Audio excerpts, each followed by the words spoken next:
મિત્રો, ગુજરાત સત્યવાર્તા ન્યૂઝમાં તમારું હાર્દિક સ્વાગત છે। હું છું મંસૂરી શેરબાનો। આગામી ધોરણ 10 અને 12ની બોર્ડની પરીક્ષા માટે ભારતીય જનતા પક્ષ દ્વારા કાઉન્સિલ સેવાની વ્યવસ્થા કરવામાં આવી હોય તે અંગે પ્રેસ કોન્ફરન્સ યોજાયેલ છે। Bureau report Paresh Pandya. આજે સવારે 2 કાર્યક્રમો થયા। સાંજે પણ મહાનગર કાર્યાલય ખાતે એમના જીવન ચરિત્ર પર અને એમના જીવન સંદેશ પર વક્તવ્યનો કાર્યક્રમ આયોજિત કરવામાં આવ્યો છે। આ દિવસે એમને આપણે ભાવભીની શ્રદ્ધાંજલિ આપીએ છીએ અને પંડિતજીને અને એમના ચિંતનને નમન કરીએ છીએ। આજની આ પત્રકાર વાર્તામાં પહેલાં તો ખૂબ ટૂંકી નોટિસમાં આપ સૌ પત્રકાર મિત્રો ઉપસ્થિત રહ્યા। હું સૌનું ભારતીય જનતા પાર્ટી વડોદરા મહાનગર શિક્ષણ સેલ દ્વારા હું હાર્દિક સ્વાગત કરું છું।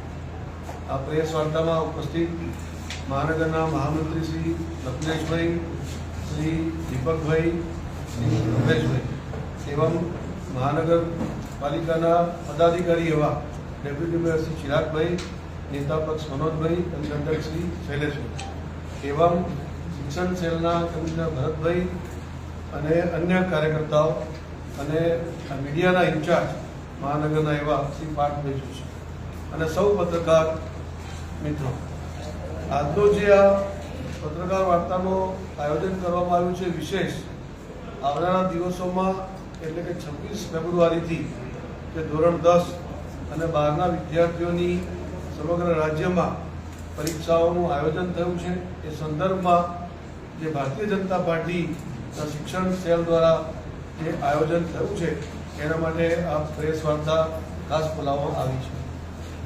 આપણને સૌને જાણકારી છે કે ભારતના યશસ્વી અને વિશ્વ નેતા એવા માનનીય વડાપ્રધાન નરેન્દ્રભાઈ પણ બાળકોની ચિંતા કરીને દર વર્ષે પરીક્ષા પે ચર્ચાનો કાર્યક્રમ આયોજિત કરતા હોય છે। આ વખતે પણ પરીક્ષા પે ચર્ચાનો ખૂબ સુંદર કાર્યક્રમ આયોજિત થયો હતો। ખુદ પ્રધાનમંત્રી એમના નિવાસસ્થાન પર ભારતભરમાંથી બાળકોને બોલાવીને એમની સાથે સંવાદ કર્યો છે અને સંવાદ ખૂબ જ પ્રેરણાદાયક છે। માત્ર બાળકો નહીં, વાલીઓ, શિક્ષકો અને પૂરા શિક્ષણ જગત સાથે સંકળાયેલા તમામ લોકો માટે આ સંવાદ સાંભળવા લાયક છે। આપણે સૌએ આ સંવાદમાંથી પ્રેરણા લઈને આપણા જીવનમાં સૌએ આગળ વધવું જોઈએ। આ બોર્ડની પરીક્ષામાં વડોદરા શહેરમાં લગભગ 30,000થી વધુ બાળકો 10મા અને 12માના જે પરીક્ષાઓ થવાની છે એમાં ભાગ લેવાના છે। આખું વર્ષ વિદ્યાર્થીઓ ખૂબ મહેનત કરતા હોય છે અને મહેનતના પરિણામ આ 10મા 12માની પરીક્ષાના અંતે આવતા હોય છે। એટલા માટે બાળકોને પણ આ પરીક્ષાની ખૂબ ચિંતા હોય છે, એમના વાલીઓને પણ ચિંતા હોય છે અને એમના શિક્ષકોને પણ ચિંતા હોય છે। કુલ મળીને સમાજના પ્રત્યેક વર્ગને આ વાલીઓથી લઈને શિક્ષકોથી લઈને સૌને બાળકોની ચિંતા રહેતી હોય છે। ભારતીય જનતા પાર્ટી પણ સમાજલક્ષી કામ કરનારી પાર્ટી છે, એક વિચારધારાને લઈને માનનારી પાર્ટી છે। એટલા માટે વિશેષ સમાજની ચિંતા કરવી, સેવા કરવી એવા પ્રણ સાથે પાર્ટી કામ કરી રહી છે। એટલા માટે વિદ્યાર્થીઓને પણ આમાંથી કોઈક રીતે મદદ કરી શકીએ તો એનું પણ એક આયોજન મહાનગર સ્તર પર થાય એનો એક વિચાર ભારતીય જનતા પાર્ટી વડોદરા મહાનગરના શિક્ષણ સેલ દ્વારા કરવામાં આવ્યો છે। હવે 15 દિવસ એટલા પરીક્ષાના બાકી છે। જ્યારે આટલા દિવસો બાકી હોય તો હવે માત્ર એમને પુનરાવર્તન જ કરવાનું હોય છે, ખાલી રિવિઝન જ કરવાનું હોય છે બાળકોને અને એના આધારે પરીક્ષાની તૈયારીમાં સારામાં સારી તૈયારી થાય અને પરીક્ષાના દિવસોમાં 3 કલાકની અંદર જે એમના હાથમાં પેપર આવે છે એના સારા જવાબો આપીને સારી રીતે ઉત્તીર્ણ થાય એના પ્રયાસો આગામી દિવસોમાં સૌએ સાથે મળીને કરવાના થાય છે। આ વિષયને લઈને વડોદરા મહાનગર શિક્ષણ સેલ દ્વારા કેટલાક કાઉન્સિલરો અને કેટલાક નિષ્ણાત જે તજજ્ઞો કહી શકાય અને અલગ અલગ વિષયોના એની નિયુક્તિ ભારતીય જનતા પાર્ટીએ કરી છે। આ ટીમ જે છે એ દરરોજ 6 થી 8 સાંજે અવેલેબલ રહેશે. શિક્ષકોની, વાલીઓની અને બાળકોની જે પણ મૂંઝવણ હોય એ મૂંઝવણ દૂર કરવા માટે આ ટીમ ભારતીય જનતા પાર્ટી જે તૈયાર કરી છે એ અવેલેબલ રહેશે.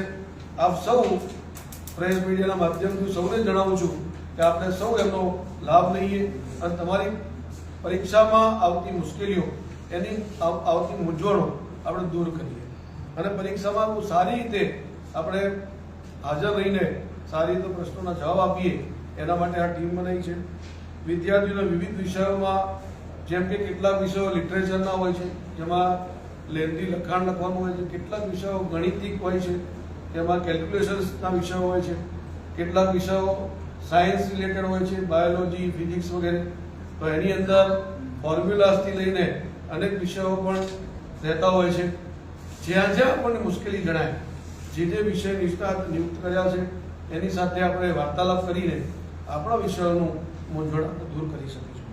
ભારતીય જનતા પાર્ટીનો હંમેશા જેમ નરેન્દ્રભાઈએ એક સૂત્ર આપ્યું છે, સૌનો સાથ સૌનો વિકાસ, એ સૂત્રને સાકાર કરવા માટે આ એક અલગ પ્રકારનું વિષય નિષ્ણાતોની ટીમનું આયોજન કરવામાં આવ્યું છે. જેના માધ્યમથી બાળકોને અને એમના શિક્ષકોને અને એમના વાલીઓની કોઈના કોઈ મૂંઝવણો છે એ દૂર કરી શકાય. આ માટે એક વ્યવસ્થિત રીતે કાઉન્સિલિંગ કરનારી ટીમ અને એક વિષય નિષ્ણાતની ટીમ એની એક આયોજન થયું છે, એનું ઘોષણા કરું છું. એમાં કાઉન્સિલિંગ જે કરવાની છે ટીમ, એમાં શ્રી પરેશભાઈ શાહ અંબે સ્કૂલના ભૂતપૂર્વ આચાર્ય રહી ચૂક્યા છે, ખૂબ એમના વિષયમાં નિષ્ણાત છે. ડૉક્ટર નીતેશભાઈ ઠાકર રાજ્યપાલ એવોર્ડ વિજેતા શિક્ષક છે. ડૉક્ટર જતીનભાઈ પટેલ સાયકોલોજીમાં પીએચડી કર્યું છે એમએસ યુનિવર્સિટીથી અને સાયકોલોજી વિષયના ખૂબ સારા નિષ્ણાત છે. શ્રીમતી નીતાબેન સંઘવી જો બ્રાઇટ સ્કૂલના ભૂતપૂર્વ આચાર્ય રહ્યા છે. Doctor Deepalben D Patel director inside Parul university. આવા 5 કાઉન્સિલરોની પણ નિયુક્તિ કરી છે. આપણને કોઈ પ્રશ્ન આવતો હોય, કોઈ પણ પ્રકારનો પ્રશ્ન, માત્ર પરીક્ષા નહીં પણ પરીક્ષાને લઈને પણ